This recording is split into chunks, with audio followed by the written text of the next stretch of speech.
Hello, and welcome back to Thoughtful Tuesday with Johnny Tiger and Kitten, one in real life. so yeah, I totally dropped the ball since last Friday. The fitness Friday is about Saturday, Sunday, Monday, and it wasn't until today that we are getting this makeup video for the Missing Soul Search Sunday. Uh, And honestly, it's been a busy time. I got an upcoming art show, uh, and the my tactile website. We are getting that off the ground. I'm going to make a full announcement about that. Hopefully in a couple of days. I'm holding back for a bit of uh, the other some stuff that need to happen. Um, I just finished working on the application for getting an artistic research grant, which will be exciting if we get approved. This will be the first ever artistic grant that I apply for. So yeah, a lot has happened since the last video, which I believe was a Toy Thursday. Um, but yeah, anyway, we are back. So today is September 19th. Uh, and September 19th is very significant for us because it was this day last year that we lost a dear friend. And it was on the morning of September 19th that I got a phone call from uh, a mutual friend and said, "Hey, did you know that James passed away?" And that was a total shock because like only a couple of days before, uh, James was sitting down eating uh, and having fun with Kitten and myself.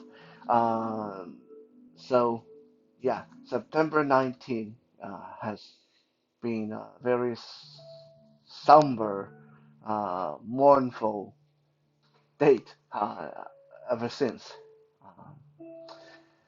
We did a short video to commemorate James's memory earlier, so I'm not going to dwell on it too much. Uh, the video won't be available here. That is more for a private group.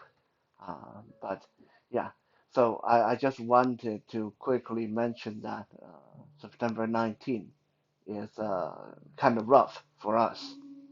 But the show must go on, so we are going to uh, talk about something that's a little bit out of left field, which is how to be successful when you're a newbie. Now, successful in this case does not mean that how to make a lot of money or how to get to a high rank really quick. Although, if you keep these elements that we're going to be talking about today in mind, these things may happen. Being a newbie at anything, it can be a video game, it can be a new social group, it can be a new organization, a volunteer group, a charity, or a new workplace. It's rough being the new guy. And hopefully, after today's video, this will sort of give you a little bit of a guideline on how to tread carefully when you are a newbie. Because when you are new, this is the worst time. It's exciting. It's the most exciting time, but it's also the worst time because there's a landmine everywhere. The undercurrent in the organization, in the group that you're not uh, privy to. Their secret call signs, secret languages, and secret group dynamic, uh, politics that you don't understand. So it's very easy to step on toes at this point. And unfortunately, when you're a newbie, you have not earned yourself any kind of leeway. So the moment you offend somebody, that might be it. This person is going to be your worst enemy in this group or organization from this point on. Just watch or read any kind of literature, Harry Potter, or it can be uh, Ninja Turtle, Thundercat, whatever. Okay, the new kid in town, not knowing the rule, offending somebody, usually the top dog or alpha in some way, and then that's it for the rest of this story. That's going to be the antagonist. That's going to hate the hero of the story for the rest of the freaking story. Sometimes it just something so simple, but uh, it's very real. You know, when you're a newbie in an organization or group, uh, you got to be very careful not to tread on anybody's toe. So I have condensed this down to four simple points to keep in mind. And like I said, hopefully by observing and remembering these four key points, it will make your journey a much more successful one. By the way, this sometimes apply to being a newbie in a relationship too. You may think that relationship is between you and your boyfriend or you and your girlfriend, but to their friend circle of friend, to their family, you are a newbie. Yes. Yeah, I like I when I uh, first got together with Kitten. Kitten has like a million people in her family, and like no, a lot of military people in her family. And so when I met her family, I was like so careful not to offend anybody by accident and stuff like that, trying to only speak when spoken to and try to figure out who is easy to talk to, who might be a bit of a grouch, and who liked what and stuff like that, and try to get everything uh, memorized. And so, yeah, even in a new relationship, you are a newbie to their friends and families, and so hopefully these key points will help as well. Our first point that I'm going to bring to your attention, this one is a little bit zen, a little bit philosophical, but it's vitally important for you to understand in your head, is understand mistreatment. Understand mistreatment. Um, Prejudice, aggression, any kind of bad attitude, bad vibe, problem you have with a new group, with a certain member of the new group, understand what is that about? Where is that coming from? Mistreatment have two forms, and if you can separate them in your mind, if you can sort through them in your mind and categorize them in your mind, it makes things easier for you to tolerate, makes things easier for you to be able to uh, bear them, be able to deal with them. And for a newbie, from almost anybody really, but especially for a newbie, if you can't deal with mistreatment, if you can't take the heat, you won't get anywhere. This is true in a family, this is true in a military, this is true in any organization, including martial art studio, martial art organization. If you can't take the heat, if you uh, start crying when the sensei yell at you, then you can't make it. You need to go home. Right? It's just the way it is, right? What if you are new at work and because someone look at you sideways or cross-eyed and then you take that to heart, you can't make it in this organization. So you need to be relatively thick-skinned. And how you get thick-skinned is learn to compartmentalize mistreatment in your head. Understand that it's not always the same. Like I said, mistreatment come in two varieties. One is false mistreatment. One is real mistreatment. Get that sorted out in your head, and things get very easy to deal with. What is false mistreatment? False mistreatment is the kind of thing that most of us deal with on a daily basis, especially at workplaces, especially in a group dynamic. Um, so let's say you are supposed to attend a meeting at work. You're supposed to be there at 10 o'clock in the meeting room. And then you walk in at 5 after 10. You think that's fine. You think that 5 minutes late, yeah, no, they should be more understanding. The moment you walk in, your employer or supervisor tell you to get the F out. Now, you may go home thinking that this is mistreatment.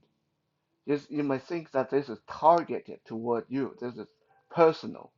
Why are they so mean? But this is false mistreatment. Yeah, maybe you woke up this morning having a stomach ache, and I just like maybe you were about to get out of the door, and then you drop the key, and then you have to fumble to find the key, and then just as you get to the bus stop, the bus pull away, and you have to wait for the next bus. Maybe you tripped over on the street and hurt yourself. So by the time you get to work, you're late, and you feel that the supervisor, the manager, the boss should understand that. And you feel that because they don't understand, they yell at you, it's mistreatment. This is not mistreatment. This is called fair treatment. Right? Because you may only deal with one boss, but your boss, your sensei, your coach, whatever, they have to deal with 10, 20, 100, 200 people every day. They don't have time to stop and understand everybody's problem. They don't have time to stop and figure out, are you late because you did it on purpose? Are you late? Did you because you had a stomach cramp? Or are you late because your whatever happened? You got a medical emergency. They don't have time for that. It's just too many people that they have to work with every day. So for you to not be late in the first place, you are supposed to leave extra early to prevent this kind of glitch in schedule. When they yell at you in this case, they do what they are supposed to. You are late for the meeting, you get yelled at. That's just what's going to happen. Just like if you're a newbie in the family, you drop a plate, you get yelled at. You make some taboo remark at dinner table, you get yelled at. That's not personalized. That's a false mistreatment. Don't take that as targeted towards you. It's just supposed to happen. Right? It's going to happen to any new person, anybody really. Um, so understand that a majority of what we perceive as slights or mistreatment or prejudice and stuff like that we run into every day happen because they're supposed to. It's not personal. This is false mistreatment. What is real mistreatment? Real mistreatment is, let's say you're working and then you have done the work that was asked of you, but your boss accused you of not doing it. Right? That's real mistreatment. This you need to deal with. This you need to take to heart. If you walk around and there's a guy who constantly stick out their foot to trip you on purpose, that is real mistreatment. If you done your work and then your boss gives the credit to someone else instead, that is real mistreatment. Those things that you can actually prove that they did it just to you, no one else. They did it just to you, and that it's obvious like that, right in your face. That's real mistreatment. Now, the key of being a very successful newbie in this case, how do you deal with real mistreatment? You need to tolerate them. I hate to say this, but in a lot of cases, you need to tolerate them. A lot of time, I'll use myself as an example. As a blind person, I deal with prejudice and ignorance on a daily basis. If I have to stop and educate and get mad at and yell at every person that do that, then I would never get anything done. So for me to be able to get ahead in life, in an organization, is to let it go, to just be okay with it. Okay, maybe later when I'm at a higher position, maybe when I have more time, then I can address this. But if you got to stop and address every injustice, every slight, every hurt, every injury that is done to you, especially when you're a newbie, like I said, you're not going to make it in a relationship, in the organization, in a group. So, number one, understand mistreatment. Is it real? Is it false? And learn to accept it. Learn to just let it go. That's the number one most important part of being a newbie, especially if you want to be a successful newbie.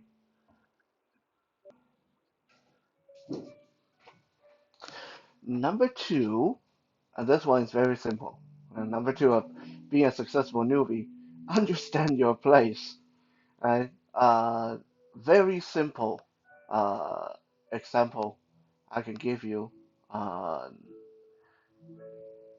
if you are the newbie in the family, or if you are the newbie in the organization, group, relationship, whatever, and you walk into the room, uh, and you hear people call this person by their pet name or nickname, uh, it might be something like, "Hey, Fatso," uh, or "Fatty," or "Chunky." "Hey, Chunky." Right? Don't start calling them that. You haven't earned the right. You're not going to be received very good when you start doing that. Some people feel that, oh, I'm trying to be friendly. I'm trying to uh, uh, bring us closer by using your nickname, pet name. By using those names, you are crossing the boundary. You haven't earned the right. Okay, so when you're a newbie, know your place. Don't just call people by their nickname, pet name, or whatever. It's not going to work out very good. Especially in the Asian group, Asian community, Asian workplace. In a Caucasian or white centric group environment, it's a little bit more forgiving. People are less stickler about titles and ranks and stuff like that. Um, but for example, let me again use a real example here. A lot of time, if people are around and hear kitten call me by my Chinese name, uh, if she's doing that, I'm fine. I don't have any problem with that. But if my even my student in Night Strike Self-Defense, even students that have been with me for 10 years, if they were to suddenly call me by my Chinese name, I would give them a lecture they will never forget. Like, who are you? Who do you think you are? Calling me by my Chinese name. Who gave you the right? I never said you could. So yeah, this kind of stuff is very sensitive, especially in some culture. So this is one of those things that you might end up offending somebody or get uh, uh, uh, not a literal, but figurative slap in the face, and not even know why. So be very cautious when you're a newbie. Know your place. Don't suddenly feel that you have the right to call people by their nickname just because everybody else can. Because you are new, they are not. So it's not supposed to be equal.